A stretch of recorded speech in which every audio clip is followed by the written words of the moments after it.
Bueno, vamos a pasar a la segunda técnica poblacional que vamos a ver. Esta sería la última técnica heurística que me gustaría revisar en el curso. Eh, entonces, elegí en esta ocasión irme con optimización por enjambre de partículas, PCO por sus siglas en inglés. Aquí está el nombre en inglés, no voy a intentar pronunciarlo, pero bueno, PSO serían las iniciales de cada una de las palabras que definen a esta técnica. Les platico cuál fue la inspiración y vemos un video. No voy a mostrar el video dentro de la grabación, pero dejo el enlace en la presentación por si desean ir a visitarlo en caso de que no hayan estado presentes durante la sesión o en caso de que quieran verlo más adelante.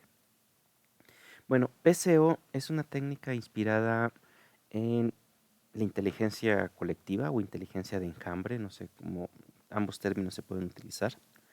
En particular está inspirado en el comportamiento de las aves, cómo se mueven los pájaros cuando se están pues desplazando en una parvada. Estas ideas son las que inspiraron en su momento a Eberhard para proponer PCO. Eh, Vamos a dar un paso atrás, déjenme checar. Eberhard junto con Kennedy proponen PCO, la técnica heurística que nos interesa, en 1995. Sin embargo, su propuesta proviene de la inspiración del trabajo de otro investigador en un área diferente. Si se dan cuenta, todo esto está basado en inspiraciones basadas en los trabajos de alguien más o en analogías de otros procesos ajenos a la optimización, pero que de alguna manera pues, han sido traídos para tratar de resolver este tipo de problemas. Entonces, insisto, vamos a dar un paso para atrás, vamos a alejarnos un poquito de la técnica heurística o de los problemas de optimización y vamos a concentrarnos en el trabajo que propone Reynolds en 1986. Reynolds en ese momento estaba analizando, como les comentaba, el comportamiento de las aves o en general el movimiento que pueden llegar a tener grupos de individuos que se están moviendo en conjunto, las aves en parvadas, los animales en manadas, los peces en cardúmenes, etc. Y Reynolds propuso que este comportamiento está regido por tres reglas relativamente sencillas, que son la separación, la alineación y la cohesión. La separación es básicamente que todo individuo trata de mantener una distancia con respecto a su vecino más cercano y en general con respecto a todos los demás, con respecto al colectivo. La alineación es que pues, cada agente se mueve en la dirección promedio de todos los vecinos. Y por último, la cohesión es que cada uno de los elementos intenta ir hacia la posición promedio de los vecinos. Esto no es tan extraño, no sé si a ustedes les tocó, bueno, estaba pensando ahorita en el metro, porque a mí esa era la experiencia como que me resultaba más obvia. Eh, Cuando estamos en alguna hora pico y de repente vamos saliendo muchas personas del mismo vagón en la misma estación, hay un cierto movimiento que nos vemos obligados a preservar, es decir, no podemos ir tan rápido o tan lento como querramos, hay que mantener una velocidad promedio. En cierto sentido, debemos mantener una dirección y un movimiento promedio, y cuando queremos hacer algo distinto, pues se nota la resistencia del grupo hacia nuestro desplazamiento ajeno a lo que los demás quieren. No sé, queremos permanecer en el andén cuando todo el grupo quiere salir de la estación, nos cuesta trabajo salirnos de este movimiento, de esta inercia, para poder hacer lo que realmente deseamos. Pero si no se acuerdan o no les tocó el metro en horas pico, tal vez lo que sí les pudo haber tocado son la salida de los salones después de alguna clase, si tomaban alguna materia en un horario de estos como de 10 a 11 o de 5 a 6, de seguro a la salida les tocaba a muchos estudiantes ocupando los pasillos, bajando las escaleras, y entonces éramos víctimas de, bueno, no víctimas, pero sí teníamos la oportunidad de corroborar este tipo de reglas que debemos de conservar si queremos mantener un movimiento armónico dentro del grupo en el que nos estamos moviendo. Ahora bien, haciendo búsquedas en internet me topé con unos videos que son interesantes y que quiero mostrarles, porque de manera visual, de manera gráfica, podemos ver cómo cada una de estas reglas afecta en realidad el comportamiento de un grupo, no de forma natural, sino a través de simulaciones. Pero creo que estas simulaciones, a través de una cuestión visual, nos van a permitir entender que en efecto así se mueven, por ejemplo, las aves o los cardúmenes, y cuando vamos desapareciendo cada una de estas reglas, vemos el comportamiento del grupo. Y entonces entendemos cómo son importantes cada una de ellas. Entonces, permítanme hacer una pausa. Lo que voy a hacer en este momento es enlazarnos a este video. Eh, en caso de que no estén viendo o esta presentación en vivo, pues lo único que les pediría es que recuperen las presentaciones en PDF y pues sigan este enlace para checar el video. Entonces, permítanme suspender la grabación un momento. Ok, entonces ya vimos el video, este, y pues pudimos ver en acción qué pasa con cada una de estas leyes. Si se desactivan, pues se nota un efecto directamente en el comportamiento de los individuos, su comportamiento global, y empezamos a notar que justo cuando están las tres leyes activas, pues se da este movimiento típico de un cardumen de peces o una parvada de pájaros, o incluso lo que les comentaba, ¿no? Cuando nos estamos moviendo en medio de una masa o un grupo muy amplio de personas, empezamos a tener este tipo de comportamientos porque en el fondo estamos tratando de respetar estas leyes. Bueno, eso fue lo que encontró o propuso Reynolds en el 86. Y después, en algún momento, Kennedy y Eberhardt utilizan esa información para hacer una propuesta de una técnica heurística que eventualmente se conoció como optimización por enjambre de partículas o PSO.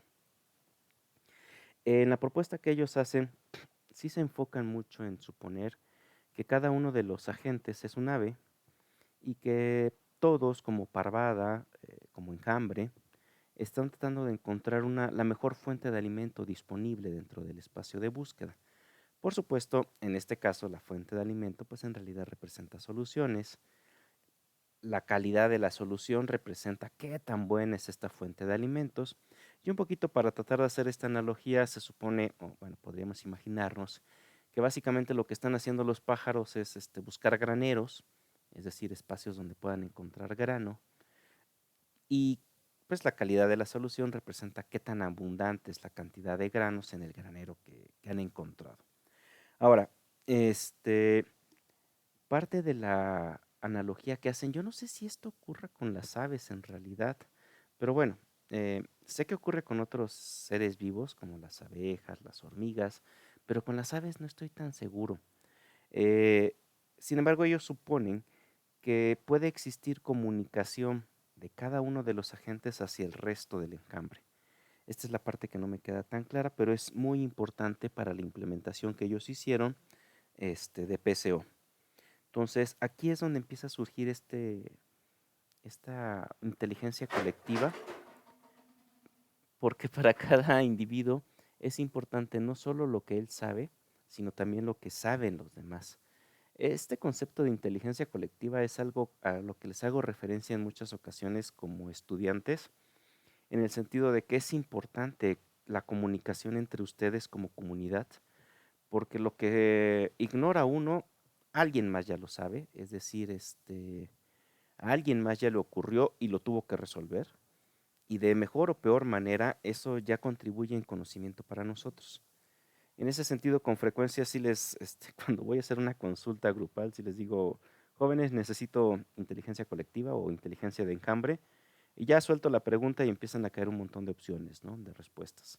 Entonces, eso es, desde mi perspectiva, algo muy valioso dentro de la sociedad. Y bueno, Eberhard y Kennedy lo reflejaron dentro de su técnica heurística. Entonces, vamos a ir viendo más adelante cómo se refleja esto o cómo se implementa más bien. Ok. Mm, mm, mm.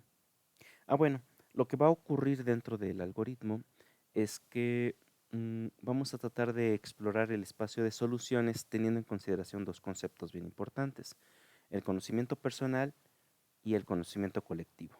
Y cada uno de ellos va a tener su propia representación. En este caso, PCO supone que estamos utilizando muchos agentes o partículas. Ese es el nombre que se le va a dar a cada solución dentro de esta técnica heurística, partículas. Cada eh, en realidad aquí vamos a estar trabajando una pequeña libertad de vocabulario. Eh, eh, lo que realmente vamos a tener son posiciones de cada partícula. Eso es lo que vamos a representar en realidad. Sin embargo, insisto, nos vamos a dar esta pequeña libertad y diremos que la posición es la partícula como tal. Entonces, por favor, permitámonos esta libertad, facilita mucho las cosas, porque en lugar de decir, vamos a generar la posición de 10 partículas, simplemente diremos, vamos a generar 10 partículas. ¿Sale? O sea, nos ahorramos dos palabras. Ya sé que es poco, pero facilita la comunicación. Ok. Hay un micrófono por ahí prendido. Ah, muchas gracias, ya se apagó. Ok. Entonces, nada más teniendo en cuenta esa pequeña libertad de vocabulario, pues bueno, a partir de ahora simplemente hablaré de partículas, aunque en el fondo es la posición de la partícula. Ahora, la posición de las partículas se va a ir actualizando en cada generación.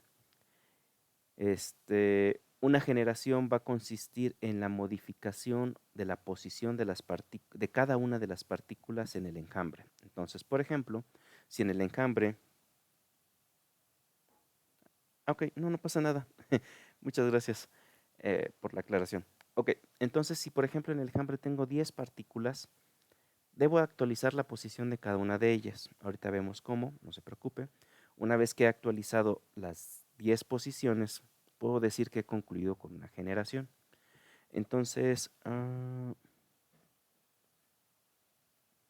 ¿y qué tenía que ver con qué estaba diciendo acerca de las generaciones?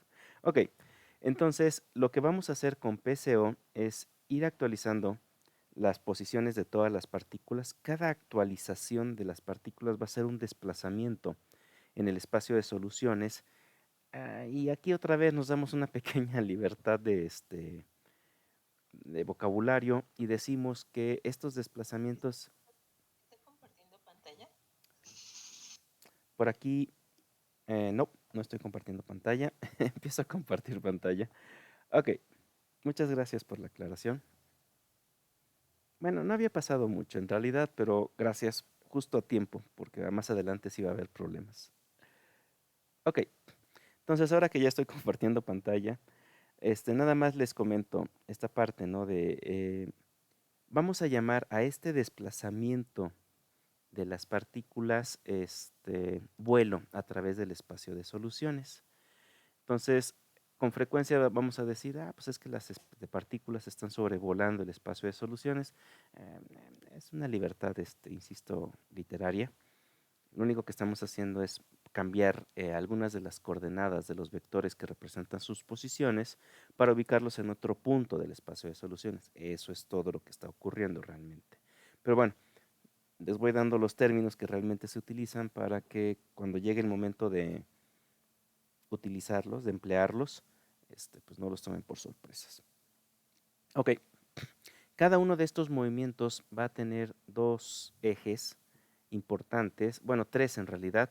Uno es la inercia, ahorita vemos qué significa. Otro es eh, tratar de movernos hacia la mejor posición conocida por cada partícula, es decir, la partícula 1 se va a mover, va a intentar regresar a la mejor posición que ha conocido ella misma. La partícula 2 va a intentar regresar a la mejor posición que ha conocido ella misma y así sucesivamente. Pero también van a tener un intento de desplazamiento hacia la mejor posición conocida por todo el encambre. Entonces, por ejemplo, si estuviéramos en el salón, cada uno de nosotros intentaría hacer o resolver, no sé, alguna tarea con el mejor conocimiento que poseemos a través de nuestra experiencia personal, pero también nos comunicaríamos con todos los demás y trataríamos de utilizar la experiencia de la persona que ha obtenido el mejor resultado históricamente sobre ese tipo de problemas e intentaríamos como copiarlo también un poco para tratar de obtener también cada uno de nosotros por separado los mejores resultados. Entonces, en pocas palabras, lo que vamos a obtener es que cada partícula va a representar una especie de, bueno, no una especie, sino una combinación entre lo que tiene en ese momento, lo mejor que ha tenido durante toda su historia en esa ejecución del algoritmo y lo mejor que ha conocido el enjambre durante esa ejecución.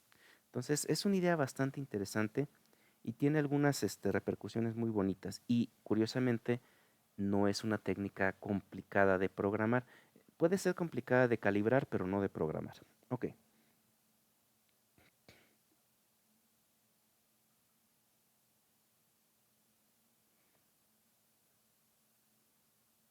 Bueno, ya me están reportando una serie de bugs aquí en la clase. Debo admitir que pues, se ha empezado dormilado, pero no todos los reportes son ciertos. Entonces, la grabación sí está corriendo. Aquí la tengo. Entonces, bueno, en esa no me equivoqué. Eh, la imagen ya la estoy compartiendo y supongo que el sonido también. Ok, vamos bien. Entonces, sigamos adelante. Ok, eh, ahora bien, algo que va a ser importante, como les decía, es el concepto de inercia. Ahorita lo vamos a ver, pero es importante mencionar una serie de cosas. Bueno, la verdad es complicado. Es decir, si les muestro cómo se actualiza la posición de cada partícula, no se van a entender las partes. Si les explico las partes, no se entienden cómo se relaciona con la actualización de los movimientos. Entonces, es complicado. ¿Qué les explico primero? ¿La fórmula sin entender las partes o las partes sin entender la fórmula? No importa cómo lo hagamos, siempre va a haber un hueco. Y es hasta que se completa la presentación que todo embona. Entonces, pues nada, vamos a continuar por acá, ¿sale? Entonces, uno de los conceptos importantes es la inercia de las partículas. Es algo así como, imagínense, van corriendo en cierta dirección porque alguien les avisó que hay alguna oferta, una oferta muy buena, y en el camino alguien más les grita, no, están mejor por acá. Entonces, ¿qué hacen? Pues no hacen una vuelta abrupta, sino que poco a poco empiezan a torcer la dirección para cambiar el camino que estaban tomando y moverse hacia la supuesta mejor oferta que tienen en ese momento. Lo mismo va a pasar con las partículas. Ellas deben representar esta inercia de alguna forma. Entonces, esta parte de la inercia también va a ser un concepto muy importante cuando estemos tratando de actualizar la posición. Es fácil de representar, es fácil de calcular, simplemente les comento que va a existir para que la conozcamos. Ahora bien, esta parte de la inercia es bien importante porque se va actualizando y puede aumentar o disminuir de forma dinámica sin que nosotros intervengamos. En la sesión pasada les hablaba de los algoritmos autoadaptativos y les había comentado que PSO, bueno, les había comentado que esa idea de la autoadaptación a mí me gusta mucho, porque es permitir que el algoritmo haga modificaciones dentro de algunos parámetros o dentro de algunas estrategias que él mismo utiliza para explorar distintas soluciones, dependiendo de cómo le ha ido en ese proceso de búsqueda. Y eso es muy interesante porque le da una especie de inteligencia al algoritmo en el sentido de que no siempre se comporta igual, sino que se adapta dependiendo del problema o de la posición en donde haya arrancado su búsqueda. Si empezó en una región muy buena, se comporta distinto a que si empezó en una región muy mala. Esta característica de autoadaptación, insisto, en general hay que ponérselas a los algoritmos, no las tienen por default. Sin embargo, PCO tiene de forma intrínseca o de forma inherente a su programación una especie de autoadaptación que tiene que ver con la velocidad. Y esta autoadaptación resulta en cierto sentido lógica cuando pensamos lo que está haciendo cada partícula. Recuerden, cada partícula está tratando de moverse hacia su mejor posición personal y hacia la mejor posición conocida por todo el enjambre. Entonces, Si la partícula está muy lejos de la mejor posición conocida por el enjambre, la velocidad o inercia va a ser muy grande, algo así como tratando de apurarse para llegar a las ofertas antes de que se acaben. Por otro lado, cuando la partícula ya se encuentra muy cercana a la mejor posición conocida por el enjambre, la velocidad de forma automática, y ahorita vamos a ver por qué, disminuye y entonces ya no es tan veloz, que también tiene mucha coherencia, algo así con el ejemplo que les estoy dando de las ofertas. Si ya estamos cercanos al lugar al cual queremos llegar, pues vamos bajando la velocidad para no pasarnos de largo, ¿no? Entonces empezamos a frenarnos. Esta característica es parte de lo que le brinda a PCO estas ventajas, esta posibilidad de realizar exploración e intensificación. En particular, la intensificación ocurre cuando se empieza a acercar a las mejores posiciones conocidas por el enjambre y empieza a disminuir la velocidad. Entonces, al disminuir la velocidad, cada partícula hace movimientos pequeños, algo así como pasos chiquitos. Y a través de estos pasos chiquitos espera no brincarse al óptimo en caso de que ya estén cercanos a él. Sin embargo, lo vamos a ver más adelante, entonces no continúo rascando estos conceptos. Ok, este sería un esquema gráfico de cómo se actualiza la posición de cada partícula. Entonces, déjenme ver.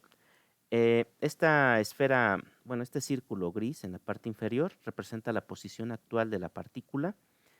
La roja representa la mejor posición conocida por la partícula.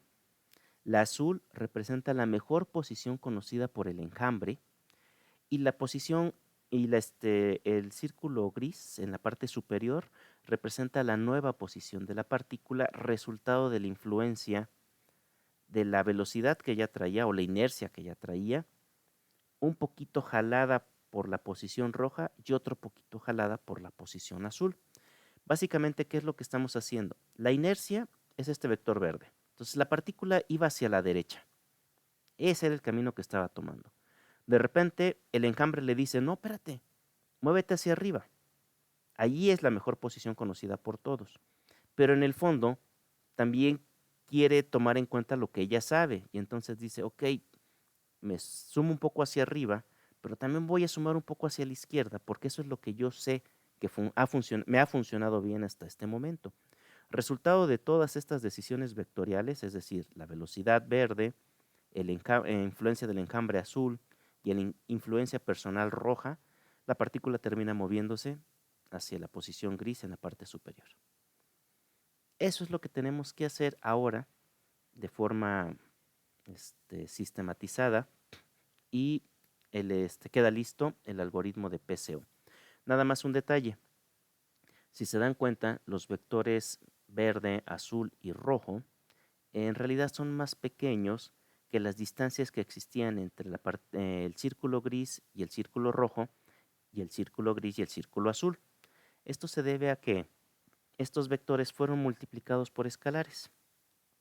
Estos escalares, en particular para este caso, están entre 0 y 1. En general pueden estar en cualquier rango. Y son parte de los parámetros que debemos calibrar. Si estos valores son muy grandes, el enjambre podría no converger nunca. Si son muy pequeños, podría tardarse muchísimo en converger. Y también podría darse el caso de que, por ser pequeños, queden atrapados fácilmente en óptimos locales. Entonces, encontrar el valor adecuado es bien importante para PCO. Pero bueno, vamos a hacer una lista de todas las variables que vamos a estar utilizando para representar apropiadamente nuestro algoritmo o cada uno de los términos que necesitamos. Primero, necesitamos una población de agentes, entonces vamos a necesitar múltiples soluciones. Por lo tanto, al igual que con evolución diferencial, ya podríamos empezar a pensar en arreglos cuadrados, en donde cada renglón representa una solución. Entonces, pues, por ahí empezarían a estar nuestras ideas. Cada renglón sería una solución que estaría representando la posición de cada partícula. Vamos a necesitar la función objetivo para evaluar qué tan buena es la posición de cada partícula. necesitamos un término para representar la velocidad de cada partícula, ese le vamos a llamar v. Eh, y v, aunque le ponemos como nombre velocidad, en realidad es también otro vector solución. Es decir, tiene tantas coordenadas como la posición y necesitamos uno para cada agente. Entonces ya podremos estar pensando en, ok, para cada posición o para cada agente voy a necesitar un renglón, entonces, y necesito una posición para mis n agentes, entonces es un arreglo. Y por otro lado necesito las velocidades, pero las velocidades son como posiciones, entonces voy a necesitar otro arreglo del mismo tamaño. Después está la mejor posición conocida por cada agente. Otra vez es un vector, igual que los vectores solución. Entonces necesito otro arreglo con las mismas dimensiones que la velocidad. Y por último, la mejor posición conocida por todo el enjambre. Este caso nada más es una. La mejor posición pues es única. Entonces, en este caso nada más necesitaríamos un arreglo adicional. Un arreglo no, un renglón adicional, un vector. Entonces, en general, en PCO sí empleamos mucha memoria, es decir, sí se requieren muchos datos, la posición del agente, su velocidad y la mejor posición conocida. Esos son 3 arreglos del mismo tamaño. Creo que se pueden reducir a 2, pero en principio yo diría 3. Y por último, la mejor posición del enjambre, ese sí nada más sería un vector de una sola dimensión. Ok. Ahora bien, en PCO, déjenme checar, ok, en PCO no existen, bueno, a ver, existe el término vecindarios. Sin embargo, no son iguales a los que utilizamos en recocido simulado y en general a los que se utilizan en búsqueda local. Recuerden, en búsqueda local es un vecindario, es el conjunto de soluciones a las que llego a través de una perturbación en la solución actual. Recordemos, cuando hacíamos esta similitud en el salón de clases, un vecindario eran, pues no sé, aquellas personas que estén a lo más a un brazo de mí, a la derecha, a la izquierda, adelante o atrás. Ese era un vecindario. Aquí en PCO no existe como tal un vecindario de este tipo. Lo que sí existe es vecindario en el sentido de determinar qué partículas se van a poder comunicar entre sí. El vecindario más común es el Global Best, el GBEST.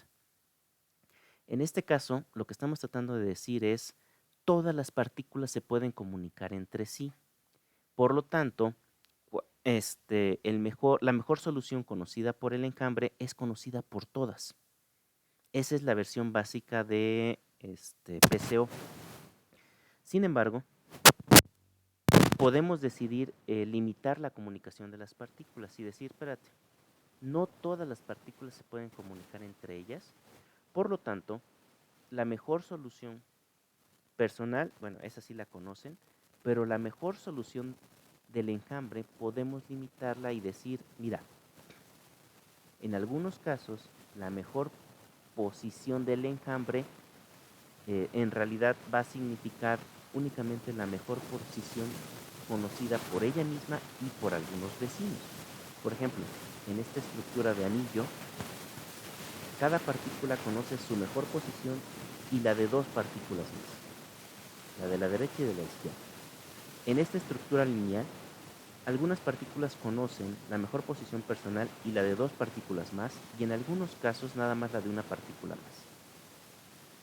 En esta estructura de estrella o de asterisco, cada partícula conoce su mejor posición y la de una más, la de la partícula en el centro. Y la del centro sí conoce la mejor posición de todas las partículas. En fin, podemos establecer distintos tipos de vecindarios bajo esta idea, en donde no todas las partículas se comunican entre sí. Otra forma de conocer esto es como topologías.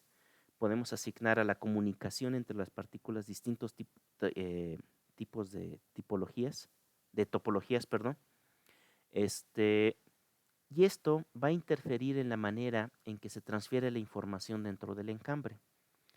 Cuando tenemos un enjambre en donde todas las partículas se comunican y por lo tanto tenemos una estructura tipo Global Best, la comunicación se transmite muy rápido. Entonces, todas las partículas tienen acceso a la mejor posición en todo momento. Por otro lado, cuando tenemos una estructura tipo anillo, la información tarda en trasladarse. Es decir, supongan que la mejor posición es la de la partícula en la parte superior del anillo. Bueno, la partícula en la parte inferior del anillo no va a tener acceso a esa información hasta que se vaya filtrando a través de las partículas intermedias. Lo mismo ocurre en la estructura de árbol. Supongan que la mejor información la tiene la partícula en la parte inferior izquierda del árbol. Para que esa información llegue a la partícula en la parte inferior derecha, habrá que lograr que la información suba y después descienda por la rama correcta. Esto hace que el algoritmo se comporte completamente diferente. Básicamente, este retardo en la transferencia de información puede prevenir convergencia prematura. Es decir, si la información fluye muy rápido, podría ocurrir que el algoritmo converja velozmente a un óptimo local, no necesariamente de buena calidad.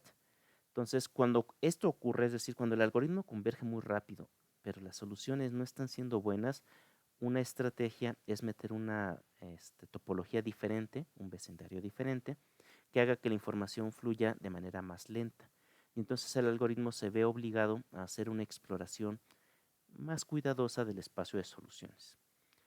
Esto ha sido muy estudiado y sí se ha notado que PCO se ve fuertemente afectado por el tipo de red de comunicación que se establezca entre sus partículas. Ok, vamos a concentrarnos nosotros únicamente en el Global Best. Entonces, no toda nuestra presentación va a suponer que todas las partículas se comunican entre sí y por lo tanto podemos conocer cuál es la mejor posición de todo el enjambre. Ok, esto es lo que ya les comentaba. Y esta es la forma básica de actualizar las posiciones de las partículas. Vamos a ver, P representa la posición de la partícula y lo único que hacemos para actualizar su posición es sumarle a la posición actual la velocidad. Deben recordar, P es un vector, es decir, un renglón con múltiples columnas. B es también un vector con múltiples columnas, por lo tanto esto está representando una suma vectorial, es decir, sumamos entrada por entrada. Ahora, ¿cómo calculamos B? Esta es la forma en la que se actualiza la posición, pero ¿cómo se calcula B? B está formada por tres partes. La primera es ella misma, que representa la inercia. Este es el camino en el que se estaba moviendo la partícula originalmente, la dirección. La segunda está representada por la influencia personal, es decir, la mejor posición conocida por la partícula menos su posición actual. Recuerden que esto se representaba a través del vector rojo en este esquema. Después está la influencia del enjambre, la mejor posición conocida por el enjambre menos la posición actual de la partícula. Esto se representaba a través del vector azul en este esquema, este punteado. Y como les había comentado, esos vectores son multiplicados por valores entre 0 y 1, en este caso aleatorios. También aquí tengo una multiplicación aleatoria. Y por unos ponderadores C1 y C2. Estos son los parámetros que debemos calibrar en PCO. C1 y C2 representan la importancia que le estamos dando, C1 al conocimiento personal y C2 al conocimiento global. Si C1 es más grande que C2, estamos diciendo nos importa más lo que hemos experimentado por nosotros mismos y no tanto lo que sabe el enjambre. Y al revés, si le damos a C2 un valor más grande que C1, estamos diciendo nos importa más lo que sabe el enjambre que lo que sabemos por nosotros mismos. Encontrar los valores correctos para C1 y C2 es muy importante. Antes que se me olvide, les cuento una historia. Vamos a ver más adelante que una regla empírica, así como tuvimos reglas empíricas para algunos parámetros de recocido simulado y para otros de evolución diferencial, para PCO, y lo voy a mencionar más adelante, una regla empírica es que C1 más C2 debe ser igual a 2 o a 4, no me acuerdo, a 4, aquí está, C1 más C2 es igual a 4. Esa es una regla empírica y como su nombre lo dice, no necesariamente funciona bien en todos los casos.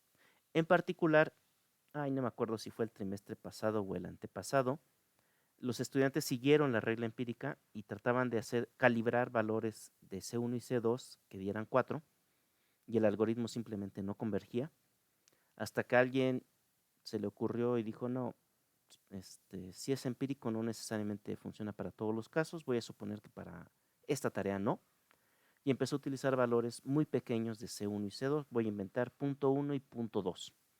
Obviamente no suman 4, pero esos valores hicieron que el algoritmo funcionara a la perfección. ¿Sale?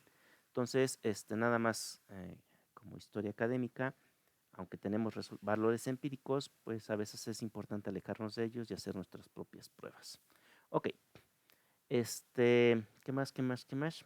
Bueno, y esta es la forma en la que se calcula entonces la velocidad en cada generación para cada partícula y con esta velocidad actualizamos la posición. No sé si hay otra cosa que quiera decir al respecto. Ok, detalle.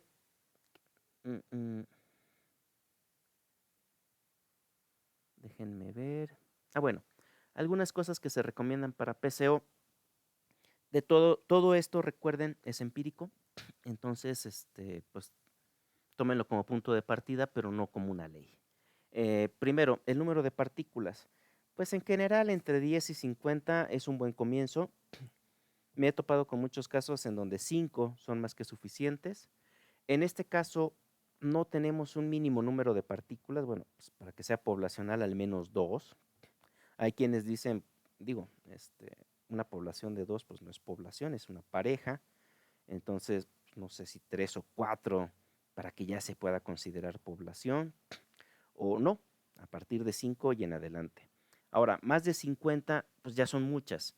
Entonces, podrían ser excesivas dependiendo del problema que se está analizando. Y hay que tener en cuenta que cada partícula deberá ser sometida a un proceso de actualización en cada momento. Entonces, mientras más partículas metan, más lento se va a hacer el algoritmo.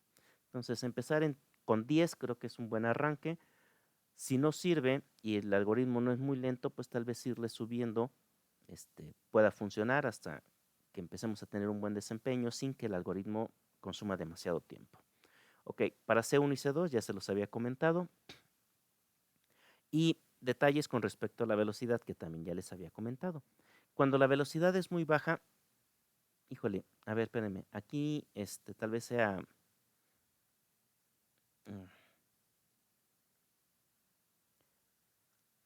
A ver, esta parte sí es importante mencionarla. Cuando la velocidad es baja, el algoritmo, a ver, no es tanto que se haga lento, sino que empieza a hacer movimientos cada vez más pequeños. Pero estos movimientos pequeños, como ya les había comentado, le pueden ayudar a realizar un proceso de intensificación. Ahora, cuando la velocidad es muy alta, el algoritmo puede ser inestable. O sea, piensen, vamos a poner un ejemplo no realista, pero que gráficamente les podría ayudar a entender esto. Supongan que se están moviendo en un carro a 100 kilómetros por hora y están pasando por están tratando de localizar una tiendita así chiquitita, ¿sale? Entonces, ¿qué pasa si van a 100 kilómetros por hora? Para cuando la ven y tratan de frenarse, ya están 100 o 150 metros más allá. Ahora, supongan que se regresan igual a 100 kilómetros por hora. Para cuando la vuelven a ver, ya se volvieron a pasar. Entonces, se la pasan haciendo zigzagueos en torno a la tiendita, pero jamás la atinan porque van demasiado rápido. Ahora bien, la velocidad, como ya les había comentado, se va a ir calibrando poco a poco conforme el algoritmo vaya avanzando. Sin embargo, si utilizamos valores de C1 y C2 muy grandes, podríamos estar interfiriendo en esta calibración de la velocidad y podría el algoritmo nunca converger. Entonces, en ese sentido, sí es bien importante no utilizar valores demasiado grandes para C1 y C2 porque podríamos estar alterando la convergencia del algoritmo por su efecto en la velocidad. Ok, es otra vez la misma fórmula, pero desglosada simplemente para hacerla un poquito más clara. Esta es la parte de inercia, que tiene que ver con lo que el algoritmo ya venía haciendo, la influencia personal y la influencia social. Ahora bien, un detalle que resulta que a veces se nos va por alto cuando estamos viendo por primera vez el algoritmo es esto. Decimos que vamos a actualizar utilizando la velocidad, pero la velocidad dentro de todo su cálculo requiere una velocidad. Y entonces la pregunta es, la primera vez que estamos trabajando con la primera partícula, ¿cuánto vale v? Porque la necesito. Ah, bueno, esa es una de las ventajas que tiene PCO. La velocidad inicial de cualquier partícula puede ser al inicio lo que se nos antoje. Yo, en general, recomiendo que utilicen como velocidad inicial para todas las partículas 0, el vector 0. Y no pasa nada. Lo único que va a ocurrir es que la partícula que tenga la mejor posición al inicio del algoritmo no se va a mover una o dos iteraciones, nada más. Después de eso, todas empezarán a moverse. Déjenme ver si más adelante tengo alguna diapositiva que lo explique. No. Déjenme checar.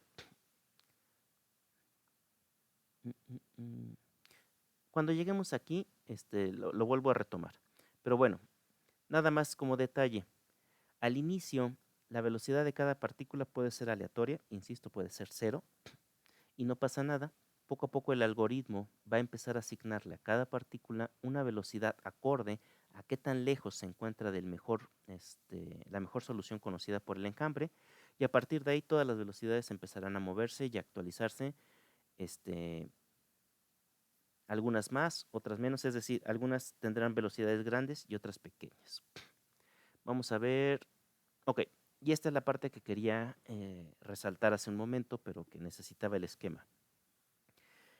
Cuando metemos esta parte de influencia personal e influencia del enjambre, básicamente lo que estamos haciendo es meter intensificación, es decir, estamos guiando a cada partícula hacia las mejores regiones conocidas por ellas y por el enjambre. Cuando hacemos esto, es decir, cuando le decimos a la partícula, muévete hacia las mejores zonas, básicamente lo que se está haciendo es una intensificación, búsquedas en donde creemos que pueden estar las mejores soluciones. Ahora, la inercia va a provocar que las partículas estén continuamente en movimiento, no se van a detener. En PCO las partículas siempre se están moviendo. Esto va a meter un poco de diversificación, es decir, si estoy muy cerca de buenas soluciones, me muevo poquito, pero no dejo de moverme.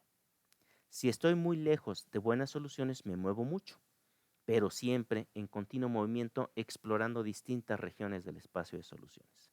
Entonces, ¿cómo mete PCO diversificación? A través de la inercia. ¿Cómo mete intensificación? A través de la influencia personal o global. Listo. Este sería el pseudocódigo completo para PCO. Permítanme tratar de explicarlo brevemente. Lo primero que hacemos es iniciar la población. Es decir, tengo una función que me genera soluciones aleatorias, como las que tenemos en este momento para Iris. ¿Qué hago? Pues llamo a esa función tantas veces como individuos quiera generar. Entonces, por ejemplo, genero 10 individuos, llamo a esa función 10 veces y almaceno cada una de esas soluciones en un arreglo cuadrado. Un renglón para cada individuo o para cada elemento del enjambre. Después voy a realizar los siguientes pasos por cierto número de generaciones. Recuerden, una generación se completa cuando cada una de las partículas ha sido actualizada en su posición. Bueno, cuando la posición de cada una de las partículas se ha actualizado.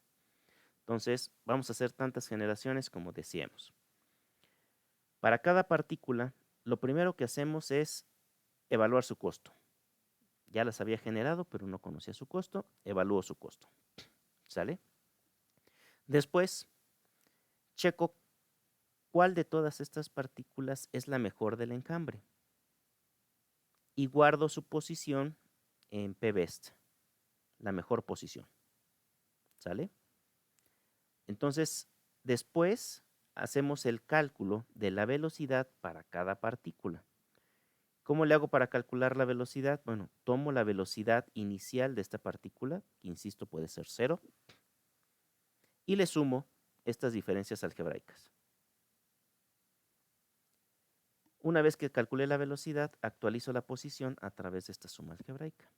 Entonces, observemos en este ciclo qué es lo que está pasando con la velocidad de la mejor partícula al inicio del algoritmo. Y recuerdo, las generé de forma aleatoria, pero forzosamente alguna de ellas es mejor que las otras. Entonces, supongamos que la partícula 1 es mejor que todas las demás porque le tocó en suerte estar en una buena posición, nada más. ¿Qué va a pasar entonces con este primer ciclo? Pues va a salir que la posición de la partícula 1 es la mejor. Listo, no pasó nada. Sigamos. ¿Qué va a pasar en este ciclo? Observen qué va a ocurrir con la velocidad de la partícula 1 si, como les dije, inicializamos todas las velocidades en cero. La velocidad inicial de la partícula 1, 0. ¿Cuál es la mejor posición conocida por la partícula 1 hasta ese momento? De hecho, permíteme tantito. De hecho, para todas las partículas, en este momento, la primera generación, la mejor posición que han conocido cada una de ellas es donde están paradas. Entonces, ¿cuál es la mejor posición personal de la partícula 1? Pues justo donde está parada. Entonces, esta resta es 0. Y después, para la partícula 1, ¿cuál es la mejor posición del enjambre? Pues justo la posición de la partícula 1. Entonces, para ella también esta resta es 0. Entonces, para la partícula 1, que en este caso está representando a aquella partícula en la mejor posición del enjambre, la velocidad en la primera iteración va a ser 0.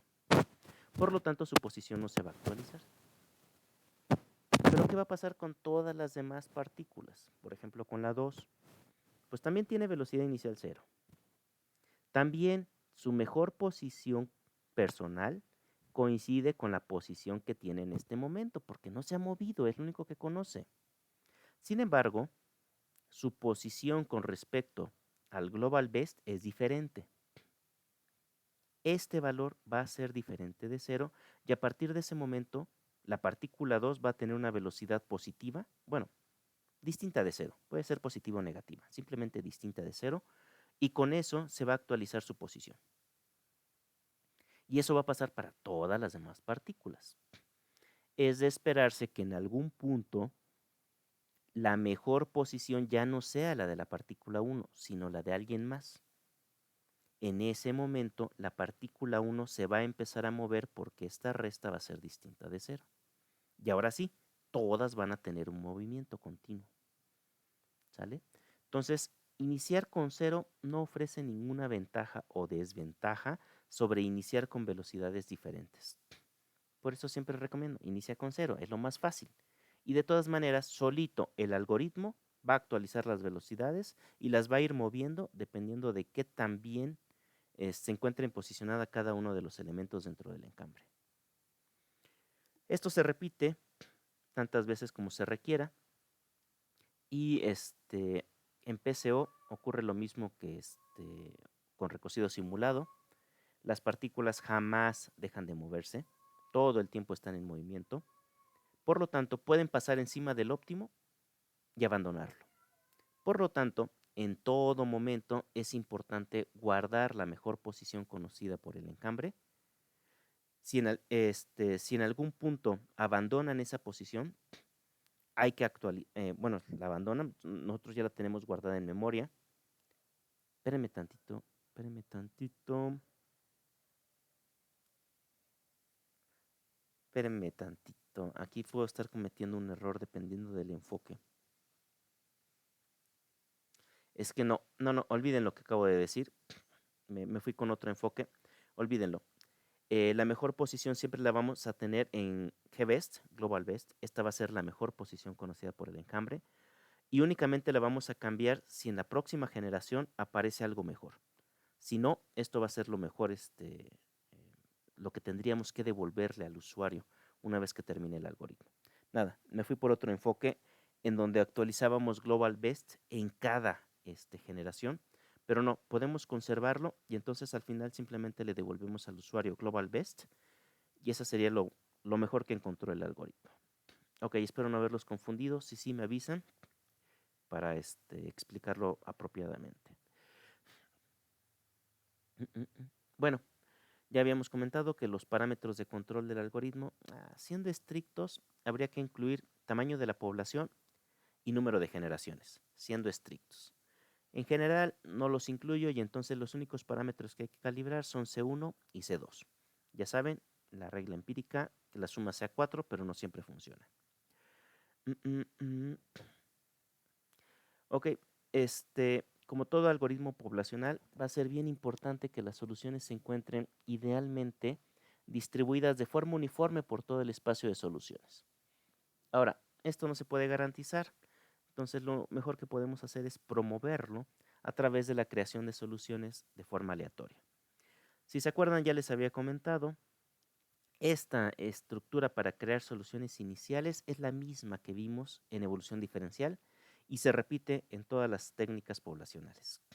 Básicamente lo que hacemos es para cada coordenada, nos fijamos cuál es el valor mínimo o máximo que puede tomar y entonces generamos un aleatorio en ese rango. A través de la fórmula, el mínimo más un aleatorio entre 0 y 1 multiplicado por el máximo menos el mínimo. Repetimos eso para cada coordenada y entonces ya obtenemos una solución. Está uniformemente, si generamos 10 soluciones siguiendo esta técnica, ¿vamos a obtener algo uniformemente distribuido? Pues en probabilidad sí, pero en la práctica puede ocurrir que pues, por cuestiones de azar nos hayan quedado todas bien juntitas, pero bueno, es simplemente en probabilidad, ¿sale? Ok, esto es algo que ya les había comentado, lo de la velocidad. Bueno, y acá no tengo una animación propiamente de cómo se comporta PCO. En el mejor de los casos se podría decir que tengo como fotogramas de cómo se podría comportar PCO, pero creo que si los paso rápido se ve bonito. Entonces, imaginen que este está representando el paisaje de aptitud, es algo así como la gráfica de la función objetivo. Y espérense, se me olvidó. No, se me olvidó mencionar algo. O sea, sí lo dije, pero debí haber hecho hincapié. La posición de cada partícula se toma sí o sí. O sea, creo que lo dije cuando mencioné que las partículas siempre se están moviendo, nunca se detienen, pero a diferencia de evolución diferencial, la nueva, la nueva posición no es aceptada o rechazada dependiendo de su costo. Siempre es aceptada. No importa si el costo es menor o mayor, mejor o peor, la posición siempre es aceptada. Esto implica que el algoritmo de PCO por sí mismo no mete ningún criterio de glotonería. Es decir, no le importa cuando la solución mejora o empeora. Lo único que quiere PCO es un movimiento continuo afectado por este cálculo de la velocidad y nada más. Y con eso es más que suficiente para dar buenos resultados. Entonces, bueno, nada más era un detallito. Creo que eso también es muy importante para poder escapar de óptimos locales. Recuerden, Recocido escapaba a través del criterio de Metrópolis. PSO va a escapar a través de la aceptación de lo que le pongan. Sin embargo, la posición de cada partícula, debo insistir mucho en esto porque si les digo aceptan todo lo que le den, va a parecer que está haciendo algo como muy aleatorio. Le pongo algo malo y lo acepta, le pongo algo malo y lo acepta. Sí, bueno, pero cada movimiento que hace lo calcula de forma cuidadosa, de tal manera que se va acercando a regiones buenas dentro del espacio de soluciones. Entonces, no es que acepta nada más porque sí, acepta, pero siguiendo una lógica que lo lleva hacia buenos óptimos. Ok, nada más era un detalle. Entonces, imaginen que este es el paisaje de aptitud, es decir, es como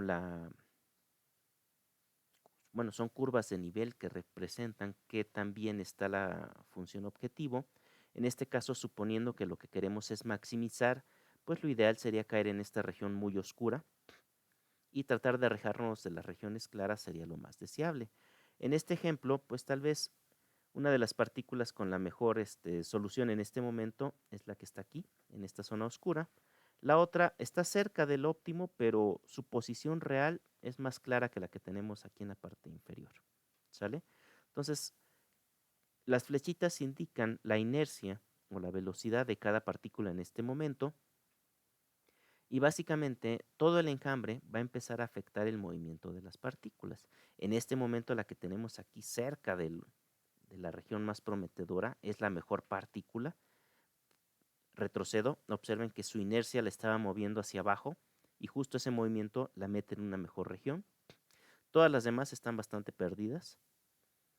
Aquí empezamos a notar un comportamiento en donde algunas se empiezan a acercar hacia el óptimo y otras se empiezan a mover hacia la región de abajo, que podría estar representando como óptimos locales.